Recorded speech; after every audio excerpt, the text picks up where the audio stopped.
ගාමන් factory එක අංශයක් වැහුණට පස්සේ මේ තරම් සද්ද දාන්නේ මොකද? ලුණු වලටත් එහෙමයි. ඔය මේ අර්චුනා ඔයා මාර චූර්ණයක් ගත්ත ගිහිල්ලා අලිමංකඩ ලුණු ෆැක්ටරිය වැහිච්ච වෙලා මොකද්ද ලුණු ෆැක්ටරියේ උද්ඝෝෂණයක් හදුවා මේගොල්ලෝ. හදලා මේගොල්ලෝ කියනවා මොකද්ද? එතන ඉන්න සේවකයෝ 10 දෙනෙක් විතර අරගෙන ඒගොල්ලෝ කියනවා වාඩියෙන් මං කියන්න. හරිද? මං කියන්න. ඒගොල්ලෝ කියනවා හරිද? මේගොල්ලෝ ගිහිල්ලා කිව්වේ මොකදද? උතුරේ ලුණු දකුණට එවන්න එපා කිව්වා. මාර ලුණු උතුරේ ලුණු අලිමංකඩ ලුණු උතුරේ ලුණු දකුණට එවන්න එපා කිව්වා. හරිද? ඒක තමයි උතුරේ ලුණු දකුණේ ලුණු කියලා ලුණු නෑ බොස්. හරිද? රටේ ලුණු තියෙන්නේ. ඔයාලට උතුරේ ලුණු දකුණේ ලුණු තිබ්බනම් ඒවා ඒ කාලේ තියාගන්න. දැන් නෑ ඒවා. හරිද?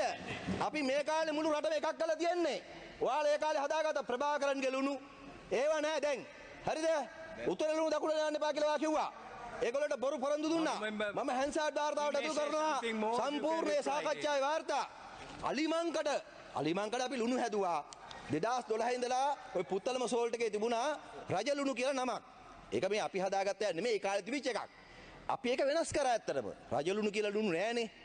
අලිමංකඩ නම් අලිමංකඩ ලුණු, මන්තායි ලුණු. සෝල්ට්. එතකොට අපි ඒක වෙනස් කරා. වෙනස් කරලා මේක හැදුවට පස්සේ මෙයා ගිහිල්ලා කියනවා රජලුණු ශ්‍රී ලංකාවේ රජුරන්ගේ ලුණු. මේ අනුර කුමාර රජුරන්ගේ ලුණු. අනේ මේ බයිලා කියන්නේ නැතු ඉන්නවා. හරිද? ඒවා තමයි හැදුවේ මෙයා ගිහිල්ලා. බොරු කිව්වා. අපි ඒගොල්ලන්ට දුන්නා EPF දෙනවා, ට්‍රැවලින් එලවන්ස් දෙනවා, වාහනයක් දෙනවා, එන්න ගමන් පහසුකම් දෙනවා. ඒ සේවකයින්ට ප්‍රශ්නයක් නැහැ. අර්චුනා චූන් නැතුව වෙන්නේ නැතුව ඉන්නවකෝ. ඔයා පාර්ලිමේන්තුවේ ඇවිල්ලත් එහෙමයි, අලිමංකඩ ගිහිල්ලත් එහෙමයි. මේගොල්ලන්ට මාතෘකාවක් හැදුනොත් මන්ත්‍රීතුමා ඒක නියමයට අරගන්නවා. ගුටි කනවා ගිහිල්ලා හරිද? අලිමංකඩ මිනිස්සු ගහනවා ඔයාලට ගියොත් එහෙම. බොරු පච කරලා ඉවරයි. ඒකෙන් ඒවා තමයි මේකට හැදුවේ. ඒක මේ ලුණු වලින් චූන් වෙන කට්ටිය බලන්නකෝ. ඔයා චූන් වෙනවා ලුණු වලින් එක විදියකට පුත්තලේ මුස්ලිම් අයට කතා කරලා. අරයා චූන් වෙනවා තව විදියකට එහෙ කට්ටියට කතා කරලා මේවා උතුරේ ලුණු දකුණට එවන්න එපා කියලා. මම සතුරු වෙනවා මොකක්ද දන්නවද? ලුණු කර්මාන්තය ගැන මේ වගේ සාකච්ඡාවක් ඇති වෙච්ච එකට. කර්මාන්ත ඇමති හැටියට. හරිද? දිලිත් සතුරු වෙනවා තව විදියකට. එයා නයි පෙන්නනවා ලුණු වලට. හරිද? එහෙම නෙමෙයි තියෙන්නේ. නැත්නම් මේ වාහන ආනයන ගැන කතා කරන දවසේ ලුණු ගැන කතා කරන්නේ මොකද්ද? දැන් ලුණු ප්‍රශ්නේ විසඳලා ඉවරයි. මම මේ රටේ ජනතාවට කියනවා ලුණු ප්‍රශ්නේ විසඳලා ඉවරයි. වරායට ලුණු ඇවිල්ලා තියෙන්නේ. ඊළඟට තියෙන්නේ කඩවල වලට ලුණු වෙන එක. ඒක දවස් දෙක තුනකින් සිද්ධ වෙනවා. හරි හෙට ඉඳලා ඒක වෙනවා. මම ඉන්න වෙල්ද ඇමතුමා ඉන්න මේ ආණ්ඩුව වගේ කියනවා. තේරුණාද?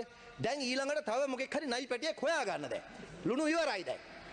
ඊළඟට මාධ්‍ය හොයාගන්න ගැරඩියක් හොයාගන්න වෙනවා. හරිද? ඒකින්ද ප්‍රශ්නයක් නැතිව ප්‍රශ්න හදන්න එපා. පාර්ලිමේන්තුවේ කාලය කන්නත් එපා. දවස් 3ක් මේ ලුණු ගැන කතා වුණා. දැන් ඇති. බොහොම ස්තුතියි. Yes, honourable member, you may have a minute. Thank you, Deputy Speaker. මට කියලා තියෙනවා මම මේ එලිෆන්ට් පාස් එකේ තිබ්බුණු ප්‍රභාකරන්ගේ ලුණු කිව්වාලු. ඒක දකුණටගේ මම දැන් ආපහු සිංහලෙන් කියන්න. ඔයාලා සිංහලෙන් කිව්වොත් තේරෙනවානේ. එතකොට සිංහලෙන් කියනනම් එම උතුරයි නගිනහිරයි කියලා ලුණු මුකුත් නැහැ. ඒක ගැන මම කතා කරේවත් නැහැ. මේක ප්‍රිවිලේජ් ඉෂුව එකක් රේස් කරන්න පුළුවන්. ඩිෆර්මේෂන් එකක් බලන්න මේ 190 ෆිනයිල් කෝඩ් සෙක්ෂන් එකේ මන්ත්‍රීතුමා කෙනෙක් කතා කරපු නැති එකක් කතා කරොත් ඩිෆර්මේෂන් එකක් ප්‍රිවිලේජ් ඉෂුව එකක් කරුණාකරලා your Deputy Speaker මට ප්‍රිවිලේජ් ඉෂුව එකක් රේස් කරන්න දෙන්න දෙවෙනි එකක් තමයි මේ රටේ අපි කවදා honorable speaker එම කවදාවත් කොහෙද දැනකවදාවත් මම කිව්වේ නැහැ මේක රජලුණු රාජලුණු ඒක කිව්ව කවදාවත් කිව්වේ නැහැ එතන ඉන්න මිනිස්සු උද්ඝෝෂණ කරනවා මේගොල්ලෝ ජොබ් එකකින් එළවලා තියෙනවා එතකොට මම 27-2 දාලා තියෙනවා deputy speaker ඒගොල්ලෝගේ ජොබ් එක අයින් කරන්න එපා කියලා විතරයි කතා කරේ මම කිව්වේ නැහැ මේක කොටිගේ ලුණු උතුර ලුණු දකුණට ගෙයින්න දකුණට පැක් කරන්න ලස්සනට අඩුම ගන්නට විකුණන්න ඒකට අපි උදව්වක් කරන්න කියලා දෙන්නේ මේක Deputy Speaker, let me raise this concern as a privilege issue. If you go to the section B, section A, on 23rd of Privilege Act, that says clearly, if any member shall raise a defamation statement, in section 8, he will be punished under the Penal Code section 190. I will raise this question as a privilege issue. This is a serious concern. Mama singaling කියන්න මගේ my mother promised to member, you have been understood. කවදාවත් කිව්වේ නැහැ. Please Honourable don't do that. member. ඔයාට කතා කරන්න ඕන මීඩියාට එන්න ඕන මගේ ළඟට එන්න. මගේ ළඟට ආවොත් ලස්සනට මීඩියාවට පේනවා. Honourable member, අපේ උතන ඉඳන් මේම may sit ජරා down, කතා please. කියන්න එපා. Your- ඔහේ එක Your අවස්ථාවක් privilege Honourable issue, Speaker. you have to make a එක- request to the speaker in writing, please. Yeah.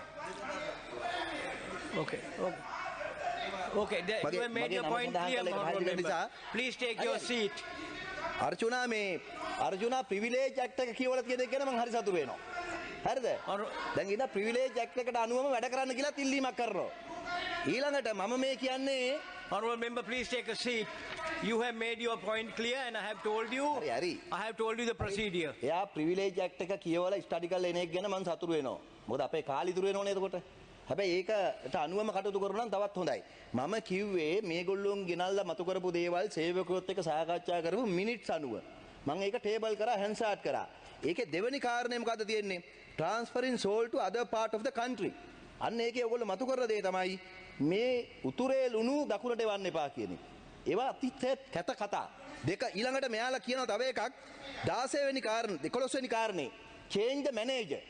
අපේ මැනේජර් මාරු කරන්න කියනවා. හේතුව මොකක්ද දන්නවද? එයා කිලිනොච්චි කෙනෙක් නිසා. කිලිනොච්චි කෙනෙක් නිසා මාරු කරන්නලු මෙයා යාපනය කෙනෙක් නෙමෙයි කියලා. එහෙම කරන්න පුළුවන්ද? ඒ මැනේජර්ගේ වැරද්දක් තියෙනවා නම් මාරු කරන එක හරි. මේක මේ කියන්නේ අලිබංකඩ ඉන්න ඕනකම තියෙන යාපනය කට්ටිය විතරයි. කිලිනොච්චියේ ඉන්න දක්ෂ මිනිහෙකුටවත් එතන ගිහලා වැඩ කරන්න බෑ. අපි 3 months අරන් තියනවා. එයාගේ මොන හරි වැරද්දක් තියෙනවා නම් අපි ඒකට ක්‍රියාමාර්ග ගන්නවා. එහෙම නැතුව කිලිනොච්චි කෙනෙකුට යාපනයේ ඉන්න බෑ කියලා නීතියක් නෑ බොස්. හරිද? ඒවා තියාගන්න එපා. ඕගොල්ලෝ අඩුතරමේ රැකියාවක් කරනකොටවත් අසාධාරණ විදිහට සලකන්න එපා ඒ වගේ.